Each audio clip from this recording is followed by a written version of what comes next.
What's up, everyone?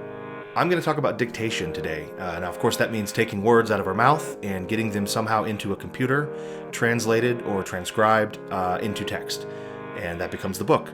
Now, I dictate because I can write way faster than ever, but I also have arthritis in the family, and so I'm kind of biding my time until these guys don't work as well anymore. That may be you. Maybe you've got a disability. Maybe you just want to write faster like me. Well, this video hopefully will help you. I do want to say, if you clicked on this video because you are hoping to hear how to write an entire book in one day, you're in luck. I'm going to tell you that. I've done it. It's exhausting, but there's a story I want to tell at the end of this video, so stay tuned. I will get into that at the end.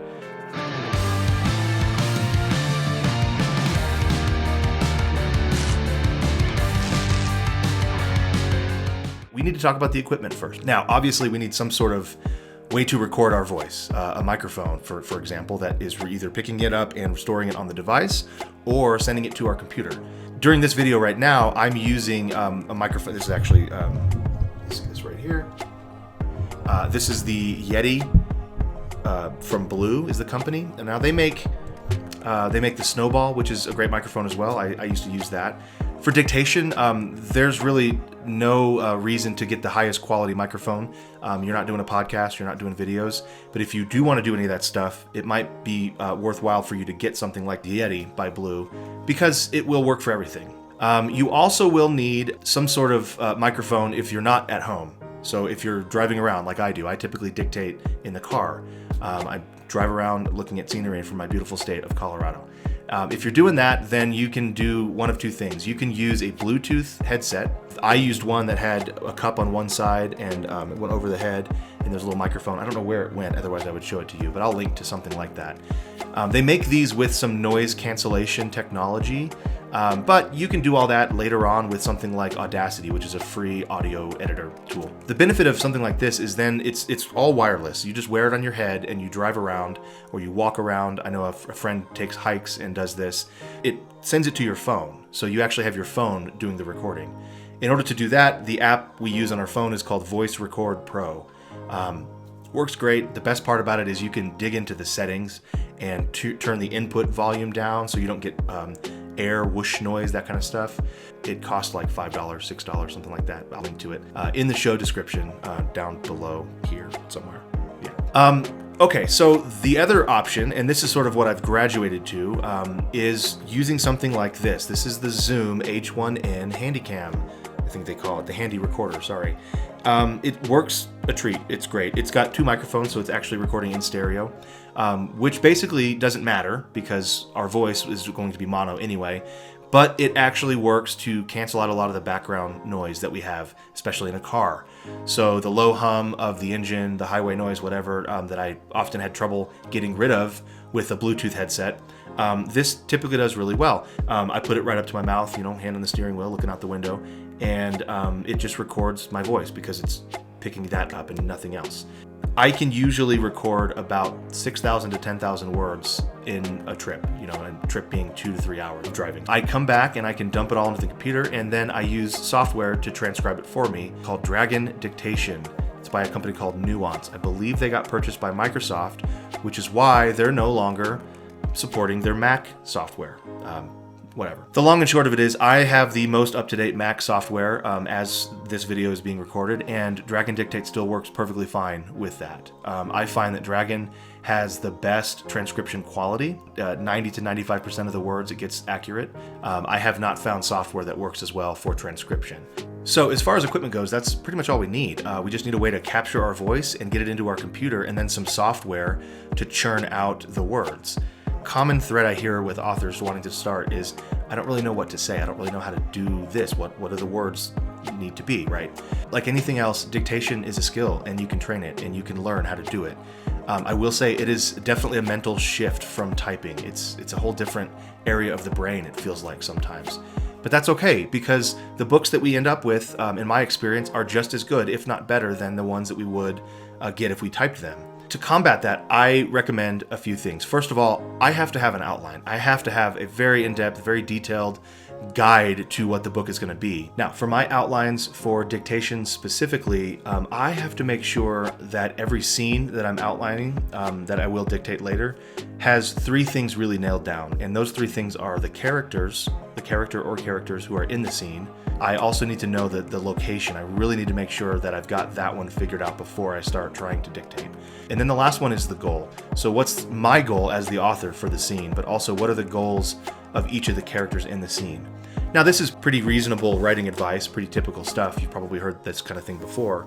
But when we dictate, it becomes especially important. We are going faster by nature as we're writing. So we want to make sure we know the characters, we want to make sure we know what they're trying to do, what each one is jostling in position to try to do. Now, you may find that you need something different in your outlines, but really this came after years of experimentation and just trying to figure out what I needed as an author. I found that I couldn't just get in the car and tell a story into my phone and have a book come out of it. I really needed something more than that structurally. Another key tip for me in my outlines for dictation specifically is to be detailed. I really do well if I've already thought through what that scene is going to be about. Then I can just grab my recorder and just start talking, and I know everything that's going to come out is going to work in the book for the most part. There's still going to be an editing process. I'm still going to be cutting things down. All that is true. But I find I need to be a little bit more detailed in these outlines than an outline for, say, something that I'm going to type. A great tip is to think in terms of set pieces. Now, this works really well in my genre, which is action, adventure, thriller, Indiana Jones type stuff, right? If we're setting our book in, Paris, a set piece might involve the Eiffel Tower or something recognizable, the Louvre Museum, for example.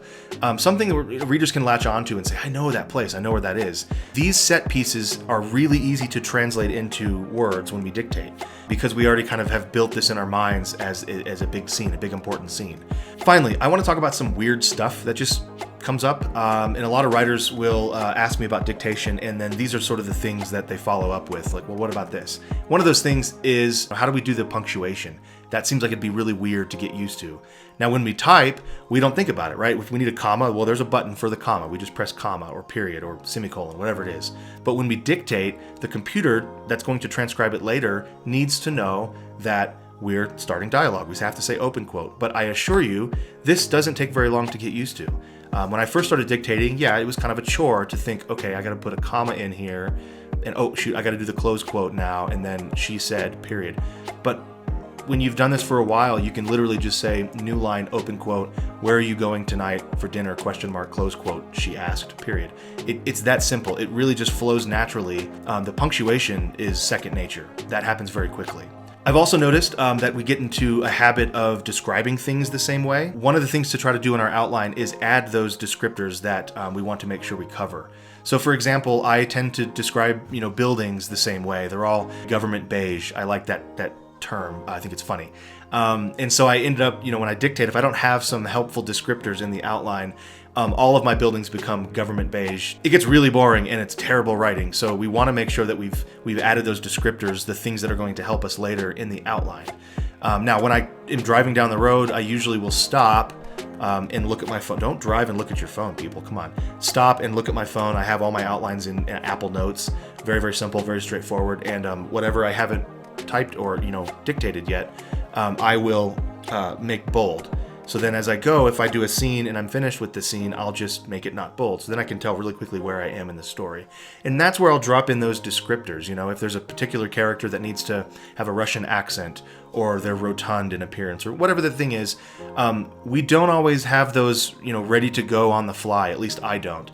So it helps to put those in the outline ahead of time. Lastly, one of the biggest tips is to have some sort of predetermined filler word or phrase that we can throw in when we're dictating so that we can keep moving, but we know we're signaling ourselves later to come back and check this thing out, to expand or fix something. Now, sometimes I'll literally speak a sentence and go, damn, that sucks, fix that.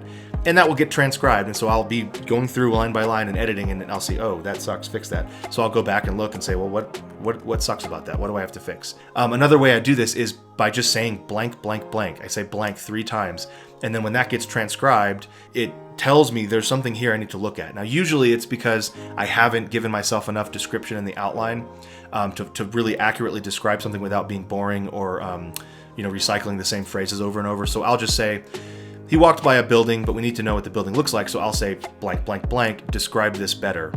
Okay, so that just tells me to come back and describe the building better.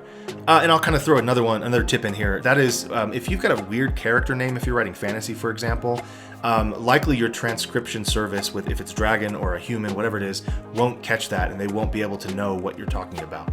Now, it'll often translate it the same way every time. Now, I have a character in my current work in progress named Al-Sadir. He's from Saudi Arabia, and usually my Dragon Dictation software will transcribe that as two words, Elsa and deer. And those two things, I know if they come together, I can always replace with the word Al-Sadir, spelled the right way. So think in terms of, if you've got a weird character name, maybe you use a different character name while you're dictating. Call them Bob or Steve, something that the dictation service won't mess up. And then you can just do a quick find and replace when you're finished editing down your novel. So I promised you at the beginning of this video I would tell you what happened when I tried to dictate 80,000 words in one day. Here we go. It's taken me a long time to record this video. I was driving our vehicle, our SUV. We had everyone in the car. My wife, my kids were in the back seat, and I was dictating. I was literally driving, and I was holding this up, and I was trying to dictate 80,000 words. Now, I've done this before. I know it's possible. It is a long day. I had planned to record this video and show the before and after, basically, of how I wrote 80,000 words in a day. I started out, it started great.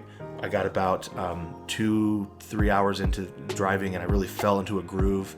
I was paying attention to the road, but I was dictating. Everything was going really well. At about 40,000 words, something happened. It was dusk, so it wasn't quite dark yet, but there was a 4-lane highway with a ditch in the middle in between them. So there were barriers on both sides. And there was an 18-wheeler in front of us in the right lane with a car behind it. I was in the left lane, and the car got in front of me and into my lane in order to go past the semi, and then suddenly hit its brakes and swerved back over to the right. And I was looking at the car that had just, and I looked up, and there were headlights coming at me. I feel like it was probably 10 or 15 feet in front of me before I was able to swerve and fly out of the way. We hit both barriers. We ping-ponged back and forth quite a bit. Banged up the car, obviously, messed it all up. We found out later that it was a police chase. We saw cops about 5 seconds after coming on the access road trying to get this guy off the highway. But what happened was I got it all on recording. And you can hear my wife and my kids, and as we're getting in this accident, it's helped me process a little bit this whole experience. I don't want to say that that's a benefit of dictation, but it was really good to be able to listen back and kind of hear our response to this terrifying thing that happened. I didn't want to make the video about that, but I did tell you that, it's possible to dictate 80,000 words in a day to write an entire book. Anyway, if you've made it this far, thank you for watching. I really hope that you'll subscribe and like and do all the button smashing and stuff that YouTube requires. But if nothing else, go figure out your dictation process. Go figure out what you need and how you like to do things, because I really think it can take you from a prolific author to an insane level of output by changing nothing other than getting some equipment and figuring out your best system, your best strategy. All right, thank you very much for watching. My name is Nick, and we'll see you next time.